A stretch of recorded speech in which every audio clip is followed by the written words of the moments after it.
Hello everyone, I'm Shivang Mehta. In this session, we are going to analyze corporate bond issued by Mass Financial Services Limited. It is well-known NBFC in our country. So these corporate bonds are expected to give over 10% returns and have A plus ratings. So now let's go ahead and analyze these corporate funds. Before we get started, please subscribe YouTube channel for analysis of new bond, NFO, and CD, IPO, ETF, and many more. Also visit yoshop.com and use coupon code YO100 for rupees 100 discount on all products and free 1 year GST and ITR filing services. Now let's go ahead and start. So first of all, what is corporate bond? So a corporate bond is debt issued by company in order for it to raise capital. An investor who buys corporate bond is effectively lending money to the company in return for a series of interest payments, but these bonds may also actively trade on the secondary market. Corporate bonds are typically seen as somewhat riskier than the US government bonds, so they usually have higher interest rates to compensate for additional risk. US government bonds are benchmark for any corporate bond. The highest quality bonds are commonly referred as AAA bonds, while the least credit worthy are termed junk bonds. So about Mass Financial, so having incepted back in 1995, when times were quite different, Mass delivered financing solutions to those who needed the most. The company registered as non-banking financial company with Reserve Bank of India, with plethora of retail finance options. It is in its arsenal. Mass is focused on fulfilling the requirements of lower income and middle income groups of society. They offer financial services for micro enterprises, loan, SME loans, home loans, two-wheeler loans, used car loans, and commercial vehicle loans to satisfy their varied needs. Their focus remains on the vast lower income and middle income groups of society spread across urban, semi-urban, and rural areas, and including formal and informal sector. So coming to the financials of the companies of last 5 years, so there has been consistent growth in the revenue of the company in last 5 years, and company has shown strong resilience in the COVID times as well, and consistently grown its revenue from around 341 crore to 593 crore in financial year 2021.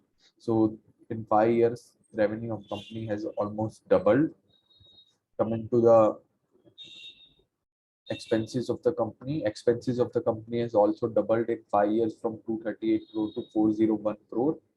Coming to the profit of the company, so profit after tax of the company has shown a strong and consistent growth from 67 crore to 143 crore in last 5 years. So it has given almost 2.5x returns.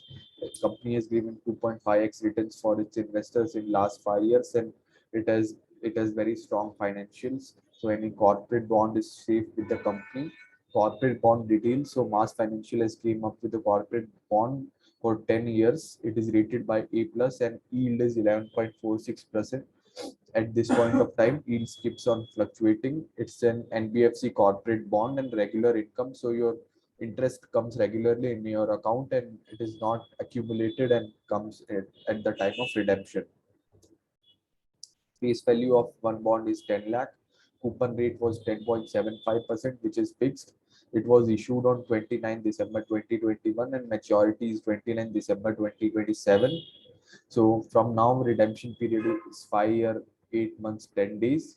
So there is no tax, interest, payment type simple. Monthly, you will get the interest. Issue size is 50 crore. Max available quantity is 3.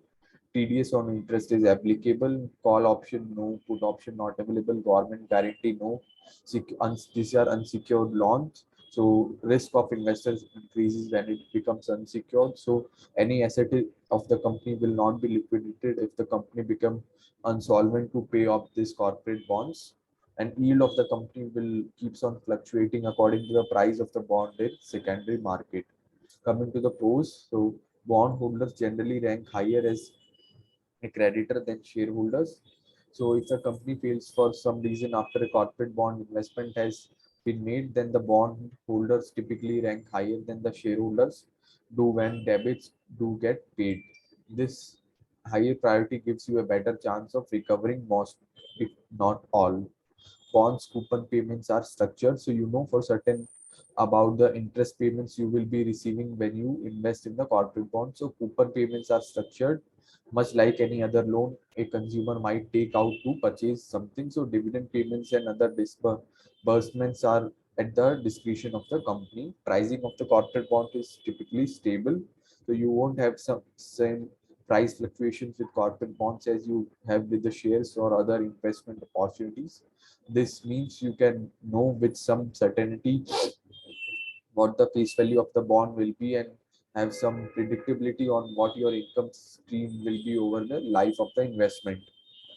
Corporate bonds typically have better returns than other bonds, so there is a little more risk associated with corporate bonds compared to government bonds or other types of bonds, but they also means that there is a chance for greater return.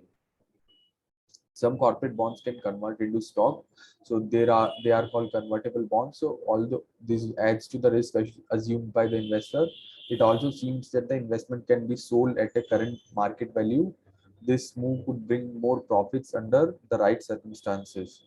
Coming to the cons about the corporate bonds of the company, so it may not diversify your portfolio. If you purchase corporate bonds from the company where you are also a shareholder, then you aren't creating diversification in your portfolio. Corporate bonds do not generally provide capital growth.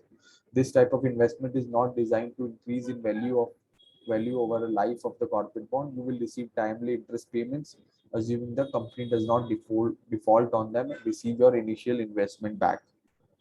Selling corporate can bonds can be somewhat tricky. So if you decide that you need to get out of corporate bonds before it matures, then selling it on a secondary market can be little difficult.